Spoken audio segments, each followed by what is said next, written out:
आज का हमारा टॉपिक है मोल कंसेप्ट। हम वेरियस डेफिनेशंस करेंगे मोल की in term of atomic mass, in term of numbers and also in term of volume.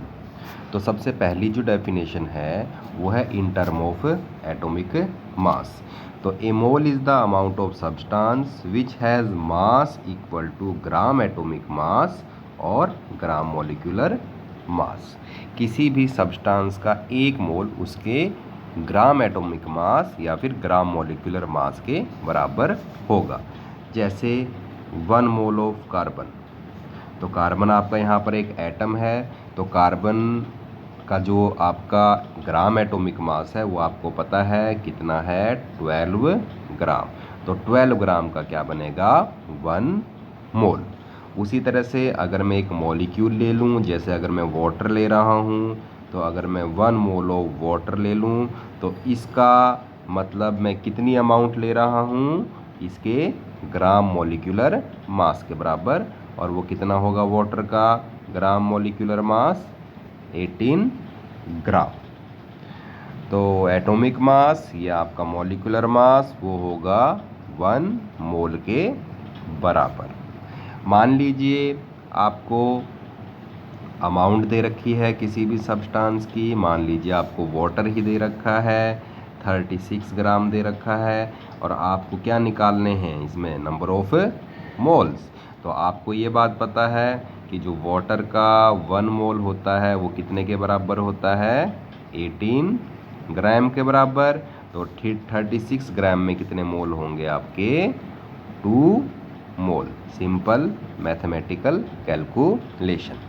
यदि मैं डायरेक्ट आपको फॉर्मूला बताऊं कि अगर आपको अमाउंट दे रखी है सब्सटेंस की, तो अगर आपको नंबर ऑफ मोल्स कैलकुलेट करने हैं तो आप सिंपल फॉर्मूला लगा दीजिए, mole is equal to amount of substance in gram, जो भी आपको अमाउंट दे रखी है सब्सटेंस इन ग्राम, अपॉन उस सब्सटेंस का एटॉमिक मास। अगर वो एटम है तो आप एटॉमिक मास लोगे, और अगर वो मॉलिक्यूल है तो आप मॉलिक्यूलर मास लोगे।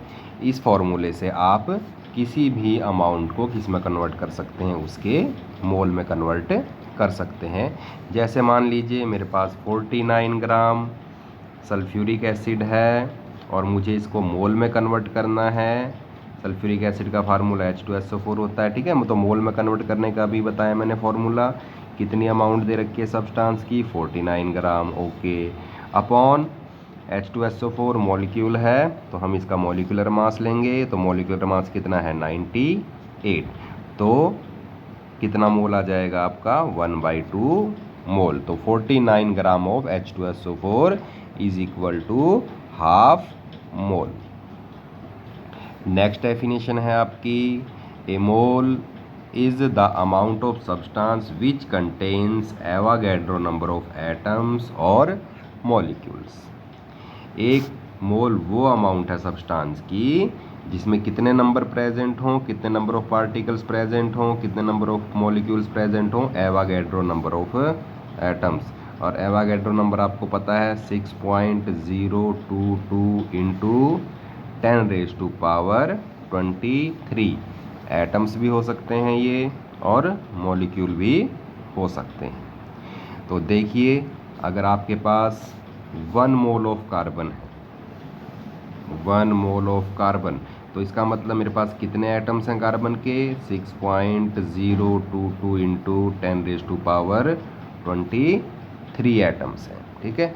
ये बिल्कुल उसी तरह से है जैसे हम दर्जन की बात करते हैं। जैसे एक दर्जन में 12 पार्टिकल्स होते हैं, ठीक है। तो उसी तरह से 1 मोल में कितने होते हैं, 6.022 इंटू 10⁻23।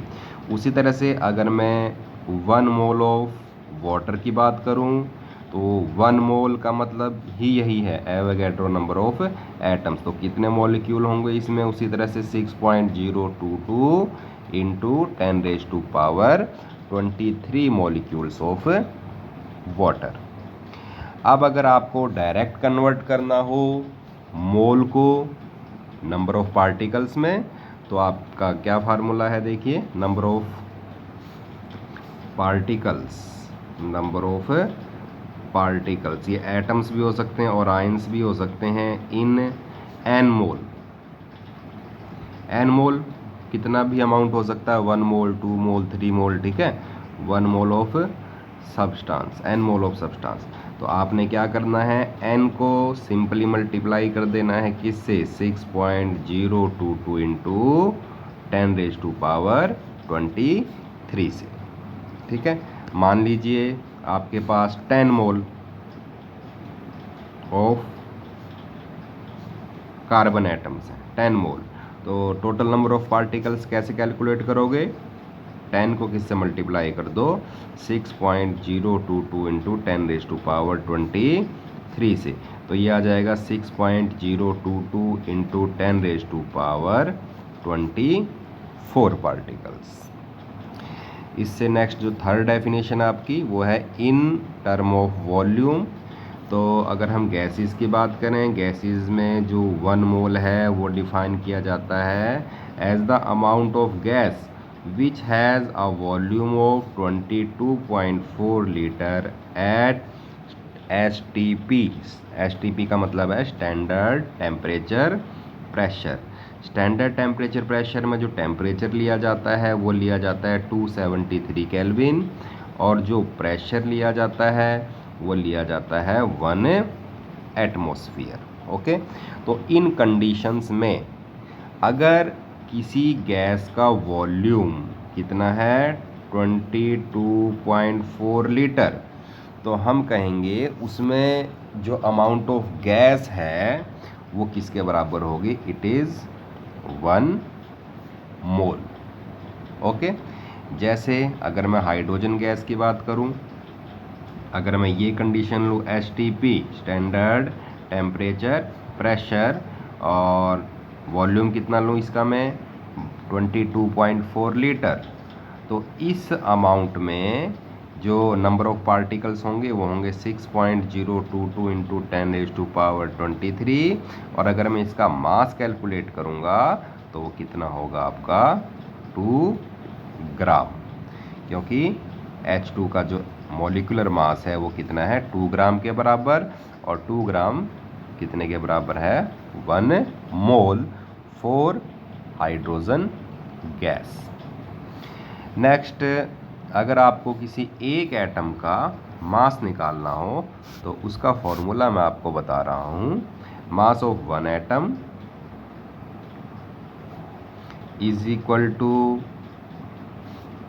एटॉमिक मास या मॉलिक्यूलर मास। अगर आप एटम का निकाल रहे हो तो एटॉमिक मास लेना है, और अगर हम एक मॉलिक्यूल का मास कैलकुलेट कर रहे हो तो मॉलिक्यूलर मास रखना है आपने, divided by Avogadro number of atoms.